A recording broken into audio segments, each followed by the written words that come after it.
Welcome back to Animal Crossing New Horizons. I'm Day Darling, as you'll see what's going on our lovely island of Fawnhallow today. Relaxing as per usual. A D&D session today, hence a late night recording.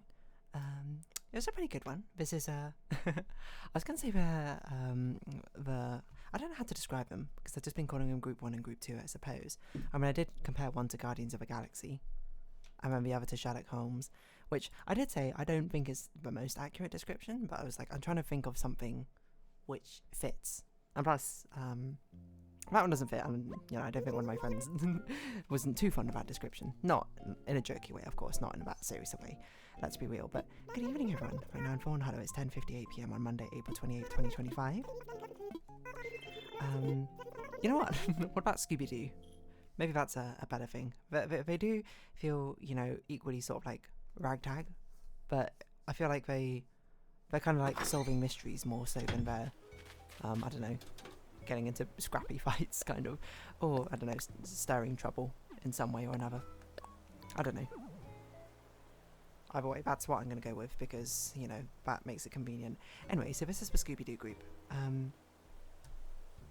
And it was a pretty good session. I mean, I think most sessions end up being pretty good. There's not many where I've been like, that was pretty bad. Some of them I've been like, yeah, it was okay. Nothing like stands out about it. Something's always got to be first, something's always got to be last, unless you're on a non-ordered group. But this is a pretty good one, I think. It ended up being a lot of progress, I think, or planting ideas about a different character's backstory. And another sort of kind of big reveal of a different character. Well, maybe not that big a reveal, but a reveal of a different character's backstory. Or hidden lore thing as well. Which maybe the group will have questions for, maybe they won't, I don't know. But it's sort of like being swept under the rug at the moment. Because it's been like, okay, we're not focusing on that. Obviously, I can't say too much about it because it would be spoiler territory, because that's a difficulty when talking about the mysteries and lore that is being uncovered. Is like, I can't say much about it because the actual answers are spoilers, aren't they? But there's been a lot of interesting ideas, I think, raised by it, because it was basically kind of like, how should I put it? It's an interrogation. One character's old family, quote, quote. They're kind of partnering up with one of the old family members, and then they defeated another old family member in 2 sessions ago or something. And this was basically like an interrogation, kind of. It wasn't an interrogation which I thought was going to necessarily happen, because if I thought if there was going to be interrogation, it would have been in the last session, where they had an opportunity to do so. But they were worried about it because the character was a little bit crazy, shall we say. But then they found an opportunity this session, and it was consistent with rules. It was not something I predicted that they would do, but I thought about it and went, okay, yeah, I think that there is a possibility here of something working out, and it did work out that way. So we got to sort of ask questions, have a kind of a more sincere discussion. It's a bit difficult, but it really raised a lot of questions, and it's very interesting because obviously it's the PCs interrogating was one NPC, but also my other NPCs are there as well. So it sort of like leads you to sort of wonder as a DM, like how much, while maybe lore-wise it would make, character-wise I suppose, motivation-wise, it would make sense for one of my NPCs to basically interrogate this other NPC. Because that's what makes sense, it just fits this character's personality. They would want to get to the bottom of it, and they would do something like that. This is the kind of thing where you sacrifice that a little bit for the sake of the fact that this is a D&D game, not a D&D story, and you have other players in your game who want to participate. So I'm not going to go around basically being like, okay, you don't get to do this interrogation, you don't get to ask questions, you don't get any satisfaction of trying to work out the answer. I'm going to tell you what you should be asking. This is Phoebe's. Because if I did have them, that would be pretty disappointing, I think. It'd be like, oh, here I am, I want to have the satisfaction as a player of putting the plot together or getting these discoveries, but the DM just asked all the questions which I didn't even know that I should be asking. So yeah, it was a very interesting balance to get there, because it's obviously difficult as a player to ask the right questions in the first place, because you're asking from nothing, essentially.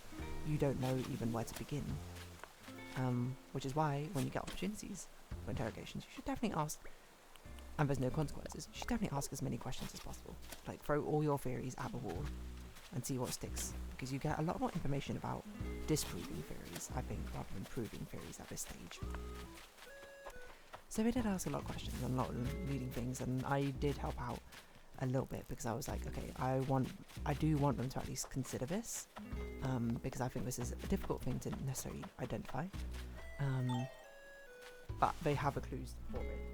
You know, it's kind of like in a DM way, being like, I don't want you to be misled by anything I said here.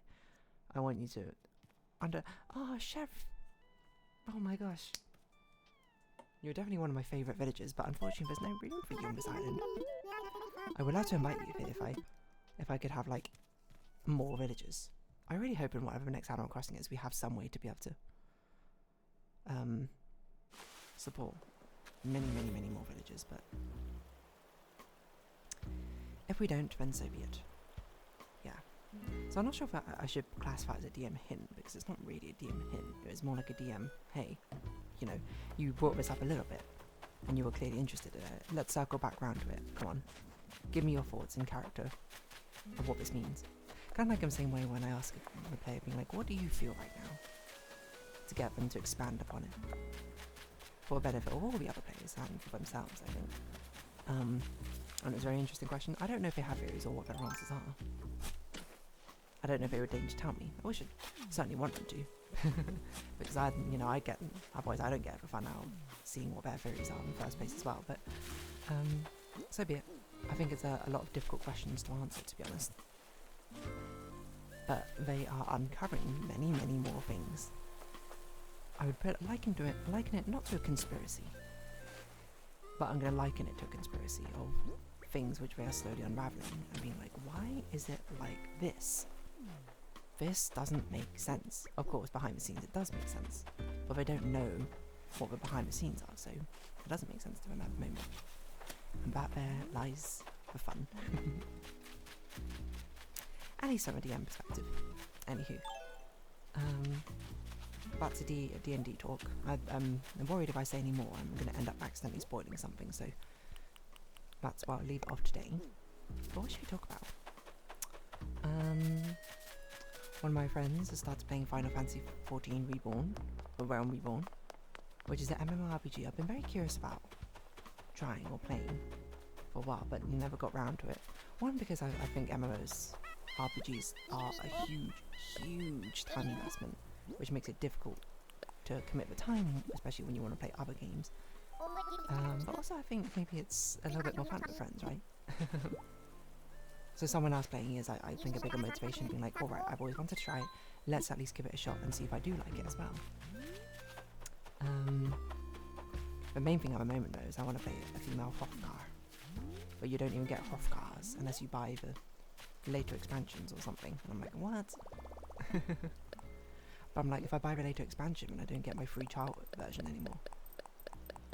So I basically, because for some reason there's two different free trials in Final Fantasy XIV. There's a free trial version, which you can play up to level 70 or whatever, and there's a free trial of the expansions, which is for 30 days before you have to start paying a subscription. So it's more like a free trial of a subscription and a demo version of a game. And I'm like, I don't even know if how much I'm gonna play this game. At the same time, a complete version is £35, which is basically just like a regular AAA title, even cheaper than a AAA title nowadays. So it's not like completely unreasonable for me to. I've bought games which probably have cost more, and I've played for even less time because I'm just like, ugh, I didn't really like playing that game, or in one way or another, or I didn't interact with it too much. Who knows?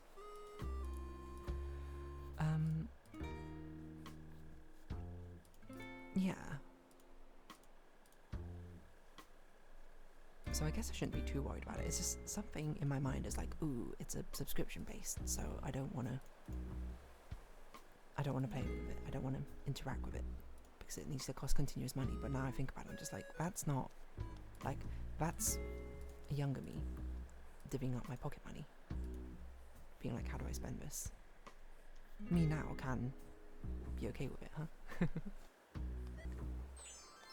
Sorry, a little pause. as we continue on, I don't remember what I was talking about. Oh yeah, Final Fantasy 14. I mean, it seems like a very fun game.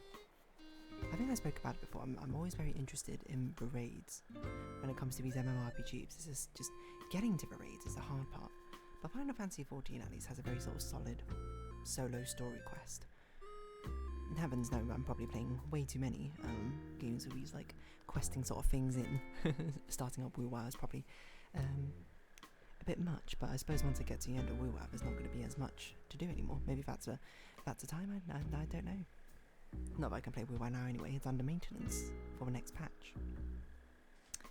But yeah, it is cool. It's a very interesting experience, I think, to be able to have an MMORPG but also have it be like a solo sort of game throughout the instance. It kind of makes me think, you know, from a game design perspective, the concept of having a solo single player campaign story in a mass multiplayer online game. Now I don't actually know the details of Final Fantasy stories, so I don't know how solo player it actually is, but it seems like a consequence of a lot of these different things is that an MMORPG is in a world which should theoretically evolve for everyone at the same time, right? But if you have a single player story experience, then the world can't change at all because everyone's going to be at different sections of that story, right? How do you reconcile that? I guess you just open up new areas or something. But when something happens of interest, and then like that area changes, or maybe it just changes globally for everyone as like events go along, but I don't really know. It is a cool concept though, because I think MMORPGs, again, they fall under the games as a service thing, which I end up enjoying quite a lot as a storytelling medium because it's more like a continuous thing. I guess it's kind of the same thing as watching a TV series each day as it comes out, or maybe each week as it comes out, rather than just watching an entire movie all at once. Which makes it even more questionable, I suppose, why I don't end up watching particularly many or any TV series, really, you know? I never really thought about that, but it's a bit of a strange result. But yeah, I don't know. But definitely feels like there's a lot of interesting potential to have this evolving story. And it ends up working these like catch games like Genshin or whatever because at the end of the day you have your own single player instance. It's not really an MMO, right?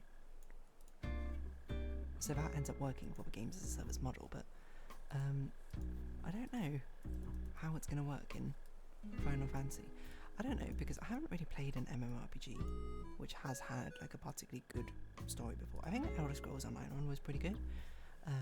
Didn't get to play too much of it. I think it was quite also wordy from what I remember, but I don't remember that if that was just me sort of like going through because I was trying to catch up with my friends, some of my friends who were going very quickly, or not. But as the case may be, everyone goes at different paces. So maybe at least with this one, I should go at my own pace, and we'll see what ends up happening when things start reconvening. That's when, maybe that's the way to think about it. You're playing a single player game, and then at the end of a single player game, it evolves into a multiplayer game, but it has multiplayer elements along the way. I don't know if that's the right way to think about it, but at least it's an interesting way, I think, to think about it. To see how everything can sort of come together in one cohesive whole.